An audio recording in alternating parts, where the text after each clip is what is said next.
I took the job the same week the divorce papers were finalized. Not because of the paycheck, though $20 an hour plus on-site housing was more than I'd seen in months, but because I needed somewhere quiet, somewhere no one expected me to answer their calls, somewhere my failures couldn't follow me around like shadows. The ad said night security, remote location, minimal oversight. That last part was what did it for me. Remote, unsupervised, out of sight. Exactly where I thought I belonged. The facility had once been known as Pinefall Youth Development Center, but nobody called it that anymore.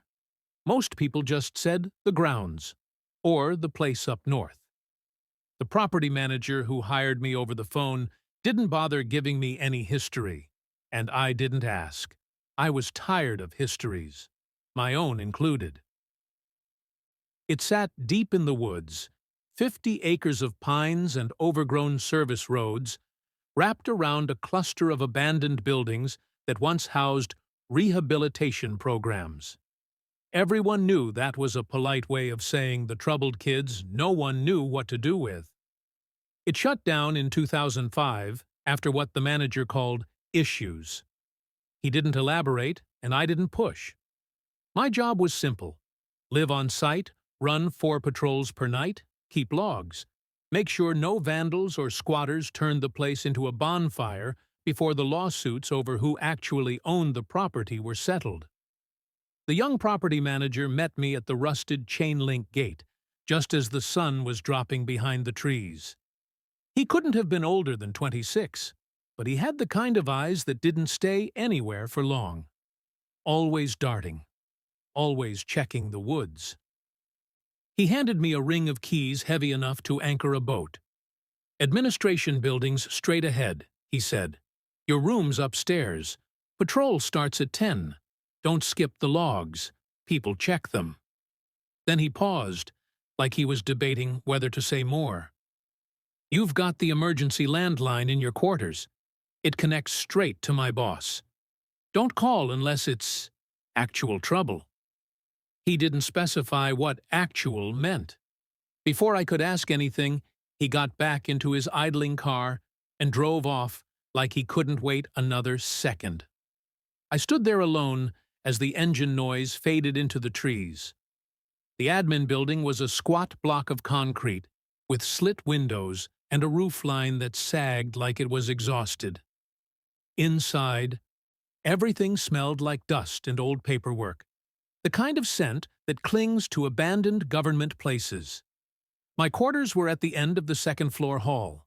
Small bedroom, tiny bathroom, a kitchenette with a fridge barely bigger than a cooler.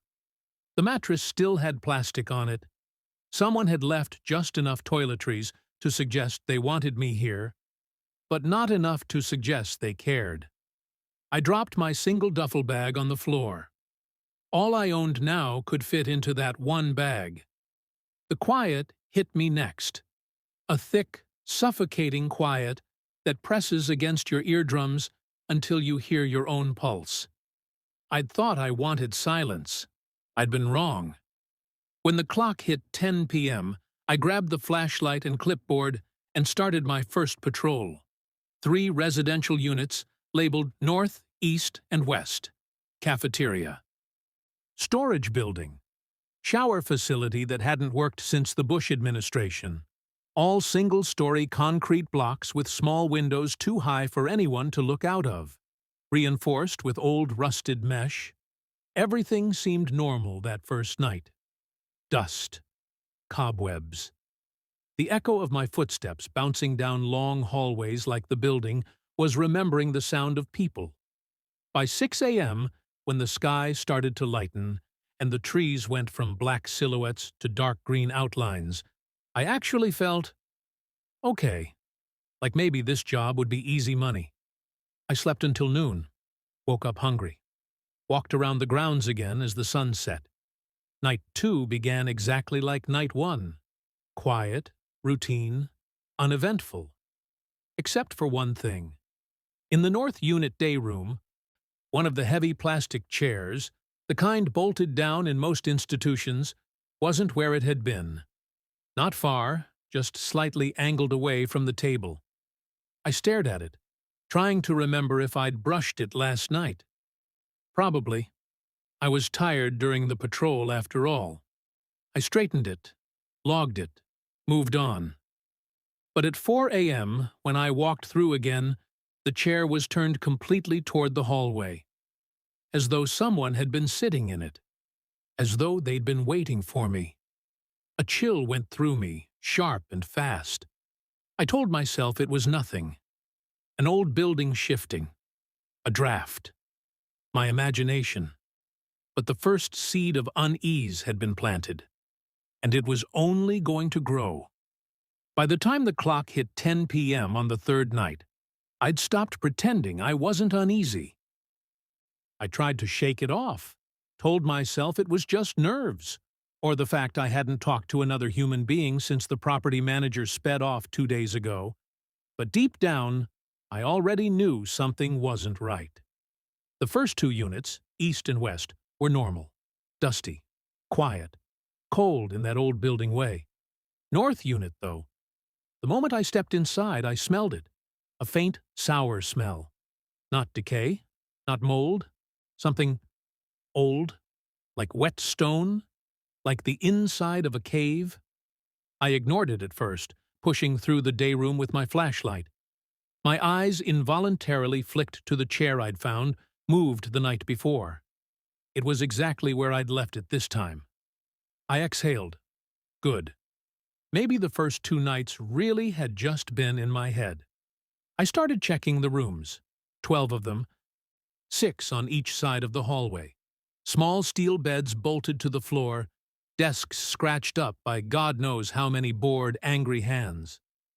Room N4 had a mural carved into the paint, a mess of lines and shapes, all spiraling inward. Angry scratches. Deep ones. I logged it. Room N7's window was fogged on the inside, which was strange because the rooms weren't heated at all. I wiped the little glass square with my sleeve.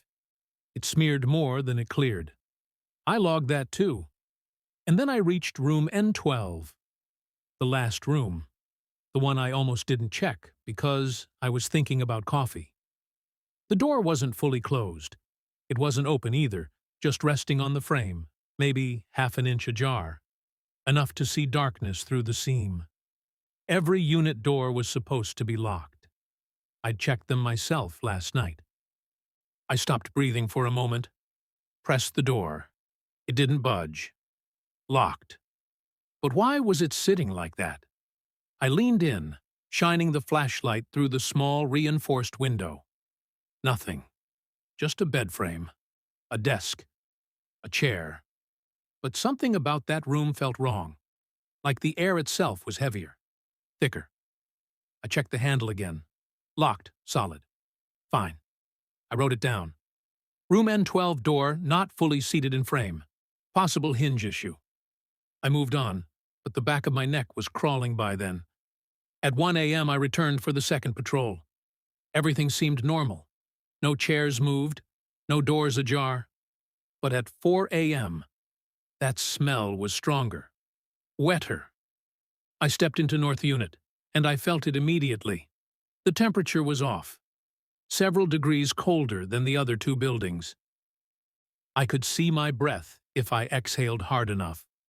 Uneasy, I swept my flashlight across the day room. The chair was out again, not angled, not pulled slightly, completely turned from the table, facing the entry door, facing me.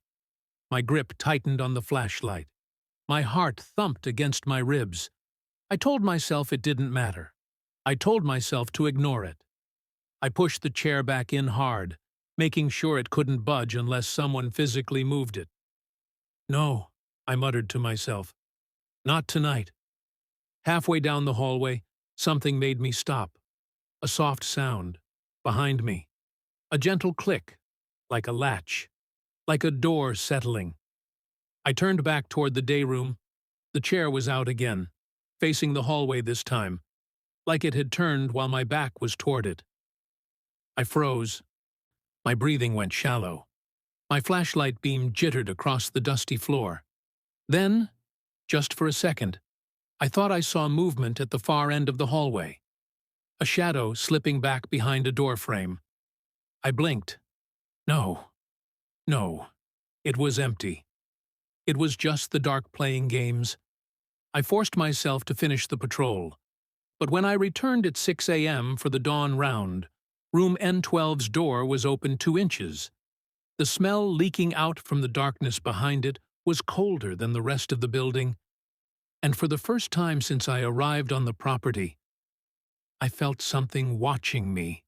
Not a person, not a squatter, not an animal. Something else. Something patient.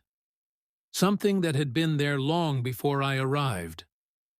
I stood in the hallway staring at that door, Room N12, cracked open just enough to show nothing but black inside. The rest of the building felt still, like it was waiting for me to take one more step. My mouth went dry. I tried to rationalize it. Maybe the door hadn't latched properly. Maybe I hadn't pulled it closed enough last patrol. Maybe the building settled. But even as the thoughts formed, I knew they were lies. I had checked that door. I knew how it felt when it locked. Still, I reached out. My hand trembled as I pushed the door. It swung open with a low groan, metal grinding against metal. I lifted my flashlight and swept the room. Empty bed frame, empty desk, empty chair. Nothing else. But the cold, it was biting, sharp, almost metallic. I backed out and shut the door tight. Locked it, checked it twice, and I got the hell out of the building. Night 4, things escalate. I woke up that afternoon with a headache. That same quiet pressed against the walls of my quarters, the kind of quiet that feels like a held breath. When night fell, I dragged myself out for the 10 p.m. patrol. Nothing unusual. But at 1 a.m., something changed. The moment I stepped into North Unit, I heard it. A drip. Just one at first. A soft pat. Like water falling onto concrete. But when I reached the hallway where N12 sat, the drip became several. Then several more. A pattern. Steady, rhythmic, wrong. A wet smell hit me, stronger than before. Not basement water, not rot. Something darker. I shone the flashlight down the corridor. The floor in front of Room N12 was wet. A wide, dark patch, soaking into the dust. My gut tightened as I walked closer. Then I froze. There were footprints, small ones, barefoot, child-sized, leading away from N12 down the hallway. My throat closed. I crouched without thinking and touched one of the prints with the back of my finger. It was cold, ice cold, still wet. I followed the tracks. Because what else could I do? Sweeping my light ahead of me, pulse thundering. They led out of North Unit, across the cracked courtyard, and straight into the administration building. My building. I swallowed hard and followed them inside. The footprints moved across the lobby, straight to the metal stairs. Up the stairs. The wet spots gleamed under my flashlight as I climbed, my heart pounding at the utter silence around me. Every step I took echoed too loudly. When I reached the second-floor hallway, the hallway that led to my quarters, the prints were still there. Darker, wetter, more recent. They stopped in front of my door. 2 prints, side by side. Toes pointed toward my room, like something had been waiting there, standing at the threshold, watching. My stomach twisted so hard it hurt. I whipped the flashlight behind me. Nothing. Just emptiness stretching down the hall. When I looked back, the footprints were fading. Literally fading. The water receding into the concrete as if someone were drinking it from beneath the floor. Within seconds, they were gone. Like they'd never been there at all. I didn't sleep after that. Not even a minute. I sat on my bed until sunrise. staring at the spot where the footprints had vanished, listening to the silence that filled every corner of the building. I'd see the crossing. By night 5, my nerves were frayed. My hands shook when I picked up the flashlight. Every sound, every creak, every sigh of wind against concrete made my chest tighten. But I went out anyway. 10 p.m. Normal. 1 a.m. Normal. 4 a.m. Not normal. I entered North Unit one more time, flashlight beam steady, but my mind anything but. The smell hit me first, not wet stone this time. Worse. Like something old. Something deep. Something hungry. The chair in the day room was turned again, not toward me now, but toward the hallway. Toward room N12. My throat tightened. I checked the rooms one by one. N3. N4. N5. Empty. But when I reached N9, I felt it. A pressure, like the air had thickened, pushing against my skin. Static prickled up my arms. My flashlight flickered. "No," I whispered, terrified my voice might draw attention but more terrified to stay silent. "Not now. Come on! Come on!" It steadied. But then I heard it. A sound so faint I wasn't sure I heard it at all. From the far end of the hallway. From behind the door of N12. A breath. Not steady. Not human. A low, rattling inhale, followed by a slow, dragging exhale. My vision blurred from the rush of fear. I wanted to run. Every instinct screamed at me to run, but I took one step forward, then another. My light trembled, the beam dancing across the dusty floor. The breathing grew louder the closer I got. Like something becoming more aware of my presence, more interested. When I reached N12, I felt cold radiating from the door like an open freezer. The breathing stopped. Silence. Then, something pressed against the other side of the door. Hard. A shape. A form. A body leaning forward into the metal, bowing it inward for a brief second. I stumbled back, swallowing a gasp. The metal snapped back into place. Silence again. Nothing moved. Nothing breathed. Nothing touched the door. But I felt it. Whatever was behind that door, it now knew me. It was aware of me. And it wasn't going to leave me alone. I backed away from room N12 with my heart punching against my ribs like it was trying to escape on its own. The hallway felt tighter, like the walls were inching inward. Every instinct I had screamed at me to run, to get out of the unit, out of the building, out of the damn woods. But I forced myself to slow my breathing, to stay in control. I wrote something meaningless on my clipboard to steady my hands, then walked out of North Unit without looking back. I didn't sleep, didn't even try. At sunrise, I crawled into bed, fully dressed, and stared at the ceiling until exhaustion dragged me under like a slow tide.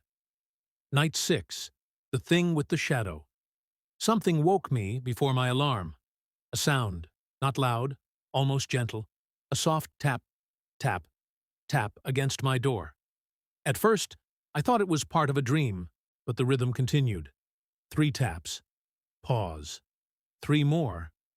I sat up in bed, clutching my blanket too tightly. My room was dim, early twilight leaking in from the window. Shadows stretched long across the floor. The tapping continued. I didn't answer. I didn't move. I just sat and listened as the taps became slower, more deliberate, almost curious. When they finally stopped, I counted to 100 before I dared approach the door. My hand hovered over the handle. I held my breath. And then, a shadow moved beneath the door. Not my shadow. Not the tree outside. Something standing on the other side of the threshold. Something small. Feet. Bare. Pointed toward my room. Frozen in place. I stepped back slowly. The shadow didn't move, not forward, not backward, just waited, like it was listening. I forced myself not to look again, not to acknowledge it.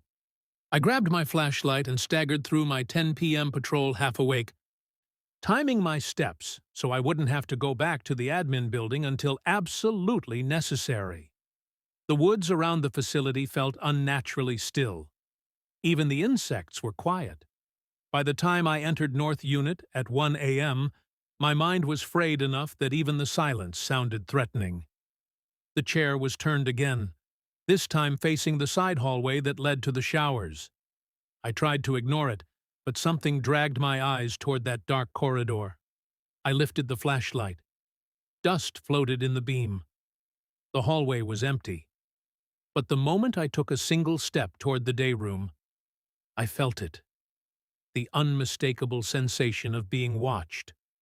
Not by something in front of me, by something behind me. I spun fast, flashlight up and ready. Nothing. Just the empty entryway behind me. But the air felt wrong. Heavy, as if something had just been there a second earlier. I swallowed hard and forced myself onward. The rooms were empty. The hallway was empty. Everything was still. Until I reached Room N10. The door was open a few inches, not wide, not enough to see inside, just enough to feel intentional. I pressed it gently, letting the beam of my flashlight cut through the darkness of the room. Nothing. Bed, desk, chair. I exhaled shakily. Then my light flickered once, twice, then died completely. My heart dropped into my stomach. The hallway behind me darkened instantly, the shadows thickening like wet ink. I slapped the flashlight. It didn't come back. And from the far end of the hallway, a shape stirred. At first, I thought it was just my eyes adjusting to the dark. But no. A silhouette was forming. Small, thin, child-sized, but wrong. Too narrow in some places, too long in others. My brain refused to identify it as anything human. I stood frozen, every muscle in my body locking up as the silhouette shifted slightly, head tilting, like it was studying me. Then it moved. Not walking, not running, sliding, as if it didn't need feet to cross the floor. I stumbled backward, blindly, until my shoulder hit a doorframe. The shape stopped, just a dozen feet away now, close enough for me to see that it had no real outline. Its edges blurred into the dark like smoke clinging to a form. Then, it raised an arm, not a hand, not fingers. A limb that stretched farther than it should, bending in a way no joint could bend. It pointed at me. And the cold in the hallway deepened so fast my breath turned to mist. Then, in one swift motion, it twisted itself backward and vanished into the dark. Not away from me, up, into the ceiling, into whatever space existed above the rooms. I ran then. I didn't care about dignity or patrol protocol. I sprinted through the exit with my dying flashlight clutched in my hand like a lifeline. When I got back to my quarters, I slammed the door and locked it 3 times. Every light on. My lungs wouldn't stop tightening, my hands wouldn't stop shaking, and worse than anything, I kept replaying that shadow in my mind. Not the shape, not the movement, but the moment it raised its arm and pointed at me, as if choosing me, marking me, not as prey, as property. I didn't sleep after running back to my quarters, didn't even lie down. I sat in the desk chair, every light blazing, staring at the door as if looking away for even a second would give that thing permission to walk right in. I kept replaying what I saw. Not the shape, not the sliding movement, not even the limb stretched too far to be human, but the way it pointed at me, deliberate, slow, choosing. By the time the sunlight came, I wasn't sure if I'd made it through the night or if I'd just survived something watching me from the ceiling. I told myself I'd quit, pack up, and leave. But I didn't, because I couldn't. Some mixture of fear, pride, and shame kept me chained there. Night 7. The breathing, when the sun finally dipped behind the trees again. I grabbed my spare flashlight, new batteries, and forced myself out the door. If I stayed inside, I'd go crazy. If I went outside, I felt like I already was. 10 p.m. patrol passed without incident. 1 a.m. was the same. But at 4 a.m., I approached the admin building to finish my final rounds. The air was cold, sharper than usual, and my breath fogged as I reached the second-floor landing. My doorknob was turned halfway. Not fully, not rattling, just slightly rotated, as if a hand had been on it recently, as if someone had started to open it but stopped the moment they heard me coming. A wave of cold panic spread through my chest. I lifted the flashlight slowly, the beam shaking despite my best efforts to hold steady. Nothing. The hallway was empty. Still. I knew I wasn't alone. I reached for the doorknob and pushed it fully into place until it clicked. Locked. Secure. Only then did I step into my quarters. Everything looked normal. The bed, the small kitchenette, the narrow window with the view of the trees. Nothing seemed out of place until I closed the door behind me. That's when I heard it. Breathing. Behind me. Soft. Slow. Wet. Like someone had been waiting in the corner, waiting for me to stop making noise. My throat tightened. My chest locked. I didn't turn around. For a full 5 seconds I stood there, frozen, listening to something inhale long and quiet. Then exhale shorter, quicker, almost eager. Finally, I forced myself to turn. The room was empty, but the closet door, the small utility cupboard in the corner, was open about 3 inches. Just like N12 had been, just enough to show darkness, just enough to say, I was here. I can be here whenever I want. I walked toward it slowly, each step feeling like it weighed 100 pounds. When I reached the closet, I grabbed the handle and yanked it open. Empty. But the air inside the closet was freezing. And on the inside of the door, faint, almost imperceptible, were finger smudges. Not prints. Smudges. Like whatever touched it didn't have fingerprints. I shut it. Locked it. Then pushed my desk chair against it. I slept maybe an hour that morning, if passing out from fear counts as sleep. Night 8, the closet. Opens by night 8. My nerves were shredded. Every sound set me off. Still, I did the patrols. 10 p.m., 1 a.m., 4 a.m. Everything fairly routine. Except I avoided North Unit like it carried a disease. I made excuses, checked other buildings twice, hovered outside the cafeteria longer than necessary. I didn't want to walk back into that hallway where the shadow had formed and pointed at me. When I finally dragged myself back to my room near dawn, I closed the door and leaned against it. Safe. For a moment, at least. I was walking toward the bed when I heard a soft sound behind me. Click. Then another. Click. Click. I froze. Slowly. Painfully slowly. I turned my head toward the closet. The chair I'd wedged against it was moving. Not sliding. Rocking. Forward. Backward. Forward again. Knocked by something on the other side of the door. Then the closet door clicked again. Not fully opening. Just straining against the chair. Someone, something, was pushing from the inside. I backed up until my knees hit the mattress. Every instinct told me to leave. Run. Get out. Sleep outside if I had to. But I stayed. Maybe because I was too afraid to unlock the front door. Maybe because I didn't want whatever was in that closet to slip out behind me. The chair rocked harder. Finally, with a soft scraping sound, it tilted and fell onto its side. I inhaled sharply. The closet door eased open. Not fast, not dramatic. Calmly, slowly. Just enough for the darkness inside to spill onto the floor like smoke. I lifted my flashlight and pointed it at the gap. Nothing. Just blackness. And then, something breathed out. Right against the crack. Soft. Wet.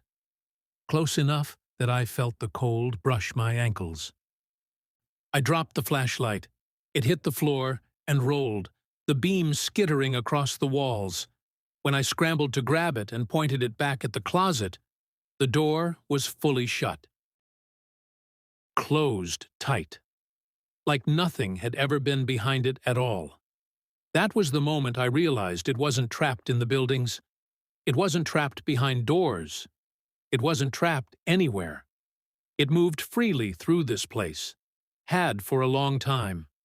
And now it was inside my room whenever it wanted to be. By the time night 9 arrived, something inside me had changed. Fear wasn't sharp anymore. It wasn't a spike of terror or a jolt of panic. It was a dull, constant ache, like a second heartbeat. I moved through the evening patrol like a ghost, barely noticing the creaks in the hallway, the wind rattling loose siding, or the distant moan of the pines outside. Everything blended together into one long, muted nightmare. And still, I went through the motions. Because doing the patrols, pretending things were normal, was the only thing keeping me from falling apart completely. At 10 p.m., nothing unusual. At 1 a.m., the woods were silent again. Too silent. Animals don't go this quiet unless something else is moving. I tried not to think about it, but at 4 a.m., everything changed. The return to North Unit. I'd been avoiding that place for days, but I couldn't skip it forever.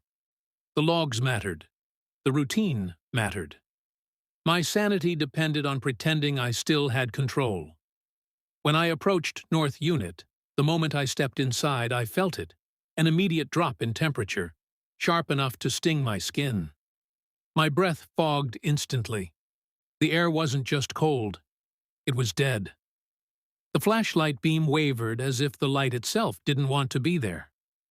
I took one step into the day room and froze. The chair, the same heavy plastic chair that had turned on its own, was no longer at the table. It was in the doorway of the hallway, right at the threshold, as if blocking the exit, or blocking me from going deeper. For a moment, I considered leaving it, walking away, pretending I'd done the patrol. But something about that chair, that deliberate placement, made my skin crawl, like it was a warning, or an invitation. I didn't want either, but I stepped over it anyway. Each footstep echoed too loudly, bouncing off the concrete walls. I reached the first door, then the second. Empty. Empty. And when I got to the halfway point of the hallway, I heard it behind me. Soft footsteps, not my own, not echoing, following, slow, bare, wet. I whipped around, flashlight up. No one. The hallway behind me was empty, but the footsteps continued, closer, right behind me. I backed up fast, my shoulder hitting the wall. The footsteps stopped. Silence filled the hallway like a held breath. I forced myself to turn the flashlight toward Room N12. The door was open, wide open this time. The smell rushing out of it hit me so hard I gagged. Cold stone, wet soil, and something else. Something rotten in a way that wasn't natural. My hands shook so violently the flashlight jittered across the walls. And then, something stepped out. Not a person. Not a child. Not anything that should have been standing on 2 feet. It was thin. Too thin. Limbs stretched long and narrow, like branches stripped of bark. Its skin looked gray in the flashlight beam, textured like old river stones, and its head, God, Its head was wrong, long, narrow, face pulled forward like something had grabbed the front of it and stretched it until the features warped. There were eyes, but too wide apart, too large, too dark.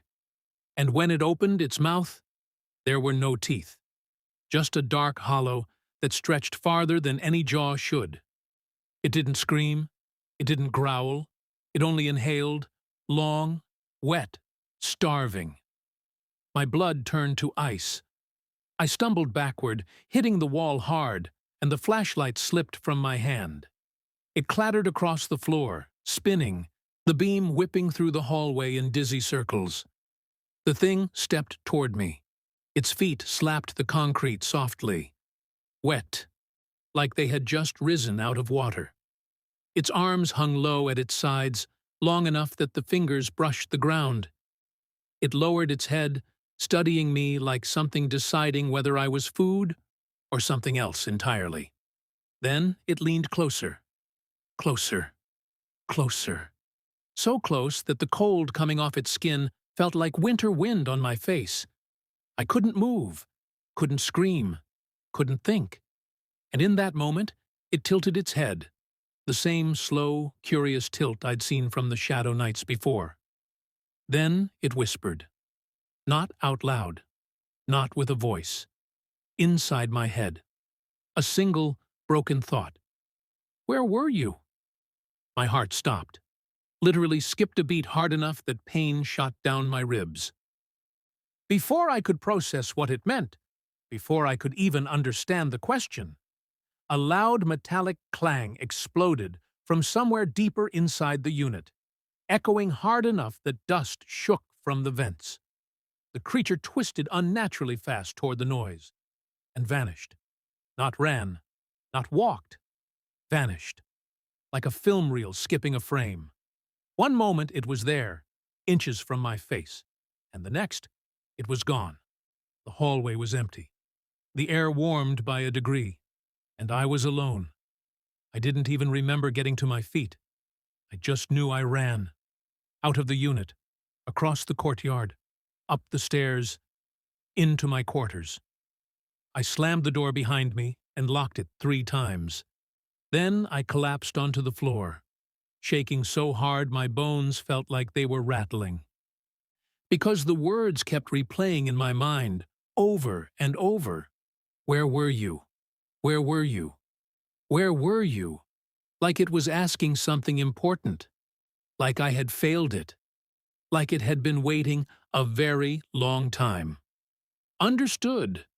I'll bring this home with a final part that wraps the story with the same emotional power, length, pacing, and tone as the ending of your competitor's story, but totally original in plot and execution. After the thing whispered inside my mind, that broken, accusing question, where were you? Something fundamental shifted in me. Fear stopped being sharp, stopped being sudden.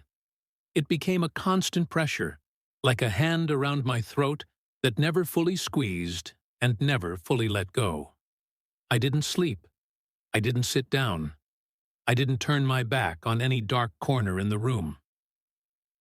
For a long time, I just stood there with my back against the wall, flashlight in one hand, the other resting against the doorknob like I could somehow hold it shut, through sheer will.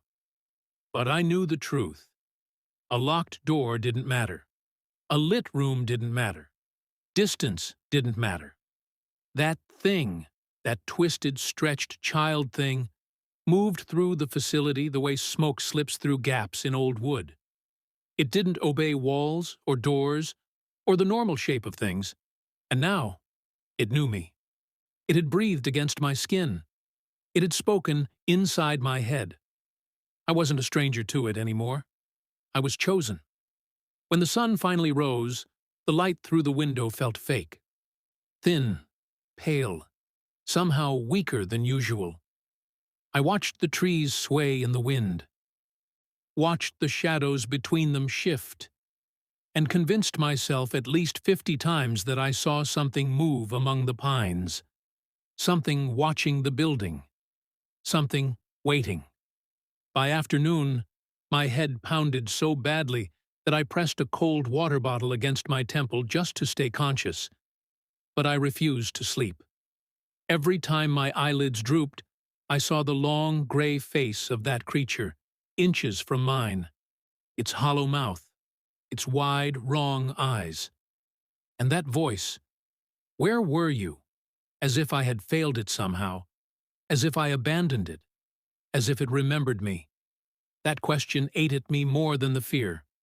When the sky finally darkened again, I felt a pressure settle over the facility, heavier than any night so far. Even the crickets were silent. Even the wind seemed careful not to rustle the trees too loudly. I stepped outside. Flashlight clenched tight. Cold air hit my face like a warning, but I forced myself to do the 10 p.m. patrol. If I skipped it, I felt like I'd lose whatever fragile grip on reality I had left. Nothing unusual at 10, nothing unusual at 1, but at 3:47 a.m., I remember the time exactly because I checked my watch over and over. I was walking the hallway back toward my quarters when it started. A soft sound, above me. Not a footstep, not pipes, not rats. Dragging. Something moved across the ceiling tiles, slowly, intentionally. A long pull, like fingers trailing over metal beams. I stopped dead in the hallway. My breath caught. The dragging sound paused. Then it started again, directly above me, moving from one end of the hallway to the other. I backed away slowly, my flashlight trembling. The sound reached the section of ceiling closest to my room, and stopped again. For 10 full seconds, there was absolute silence. Then, tap. Just once. Sharp. Decisive. Right above my quarters. I swallowed hard and unlocked my door with shaking hands. I stepped inside as quietly as I could, closed the door, and pressed my ear against the wood. Silence. But then, right above me, tap, tap, tap, tap. A pattern. A searching rhythm. Something crawling across the narrow crawl space above the ceiling, mapping the room from above. It moved to the far corner. Tap, tap. Then toward the window. Tap. Then above the closet. Tap, tap, tap. Tracing the perimeter. Tracking me. Learning the shape of the room like it was surveying the inside of a cage. And I was the animal trapped in it. The tapping continued. Slow and methodical, until it returned to the center of the ceiling. Right over my bed. The air felt colder now. Heavy enough that I saw my own breath when I exhaled. Then the tapping stopped. Silence again. But not the comforting kind. This was the silence of something crouching, waiting, deciding. I backed away from the bed, keeping my eyes locked on the ceiling. That's when it happened. The tile above the closet lifted. Not enough to fall. Not enough to break. Just half an inch. Just enough to show the darkness behind it.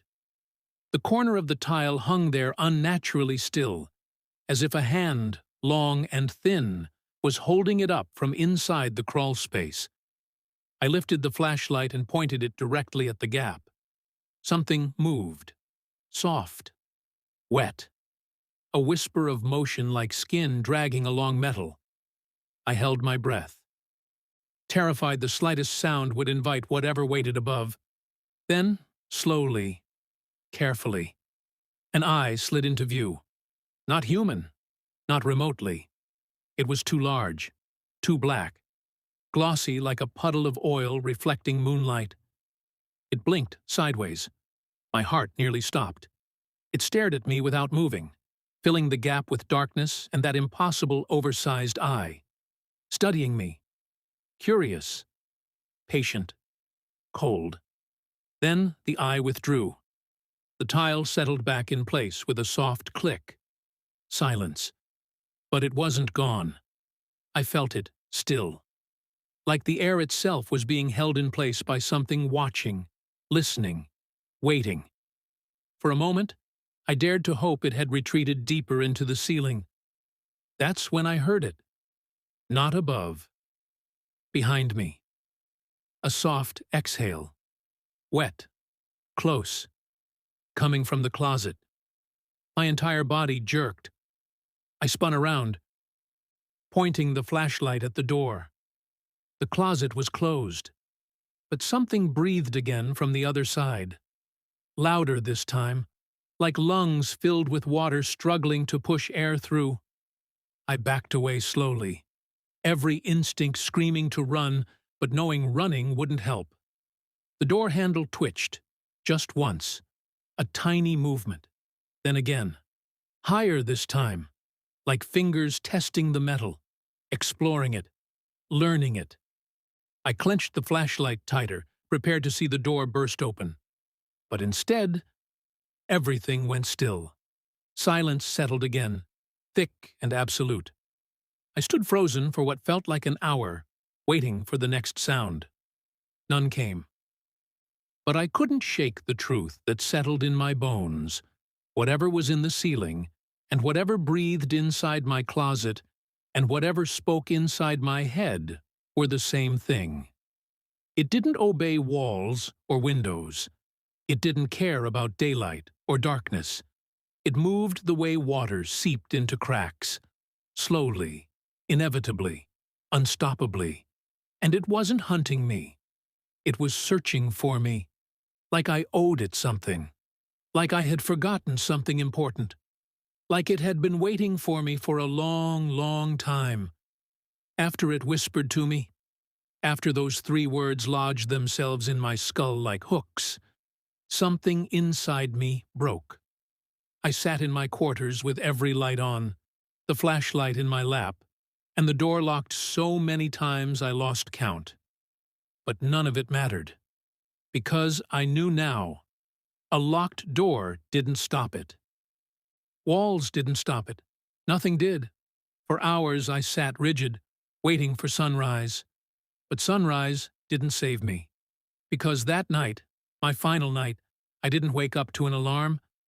I woke up because my bed dipped behind me, slowly, gently, like someone was climbing into it. I froze. My breath hitched in my chest. The blankets shifted against my back, something cold pressing through the fabric. The mattress bowed as weight settled into it.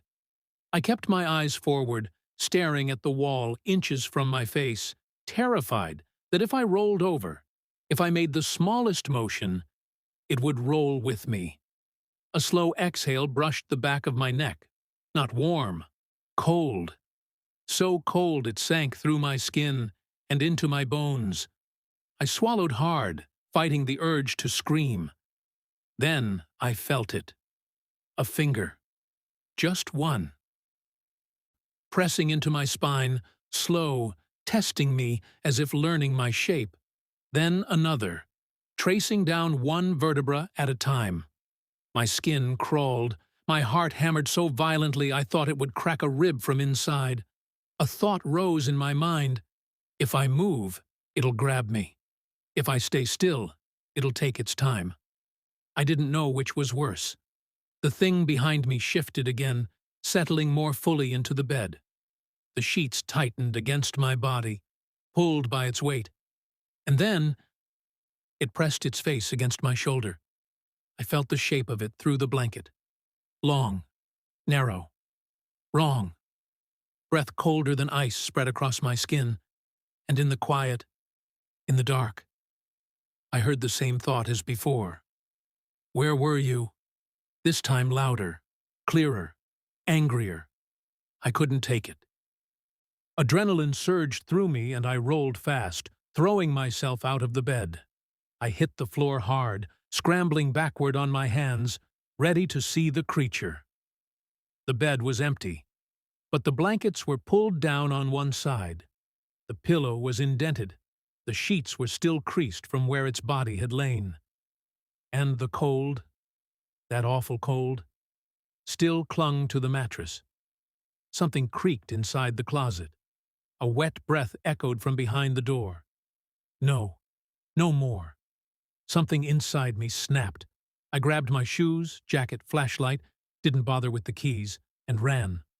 Down the hallway, down the stairs, across the courtyard. The trees loomed ahead, black and silent. I didn't care. I ran anyway. Branches whipped my face. Roots nearly tripped me. The forest was a maze. But I kept running until my legs nearly buckled. For a moment, just a moment, I thought I had escaped the grounds. Then I heard it behind me. Footsteps. Wet. Bare. Fast. I didn't look back. I couldn't. But I felt it gaining on me, closing the distance with impossible speed. I burst out of the tree line and onto the dirt service road, lungs burning, heart slamming. Ahead of me, faint through the trees, headlights, my car. I didn't think. I sprinted. I grabbed the handle. It opened like it had never been locked at all. I jumped in, slammed the door, and turned the key. The engine roared, roared. Without hesitation, I tore down that road so fast the gravel spit out behind me like sparks. I didn't check the mirror. I didn't look back at the facility. But I felt something. A presence. Watching from the tree line. Not angry, not screaming, just watching. Like it wasn't finished. Like it would wait. Because it had waited before. Aftermath, it's been 11 months since that night. I live 4 states away now. New apartment, new job, new routine. For the most part, I'm doing better. I even reached out to my sister again. She said she'd try to talk to me. It was more than I deserved. I've been sober for 6 months. But the nights are the hardest. Sometimes I wake up with the blankets pulled tight around my legs. Sometimes I find the closet door cracked open. Once, I woke to the weight of someone sitting on the edge of my bed. But when I turned the lights on, nothing. Just the impression on the mattress. Cold. Always cold. And every now and then, when the apartment is quiet enough that I can hear my own heartbeat, I hear a breath behind me. Low. Wet. And a voice inside my skull asking the same question. Where were you? I don't know what it means. I don't want to know. But I'm starting to think I didn't escape that place. I only brought something back with me. Because when I visited the doctor last week, he looked confused as he examined the bruising on my spine. Bruises shaped like fingerprints. Except he said something strange. He said the marks looked like they came from small hands. Child-sized hands, but too long. Too thin. Not shaped like any child's he'd ever seen. That's my story. Call it a warning. Call it a confession. Call it whatever you want. But if you ever see a job listing for night security, remote location, minimal oversight, don't take it. Some places don't want guards. They want witnesses. And some things just don't want to be alone anymore. Good night.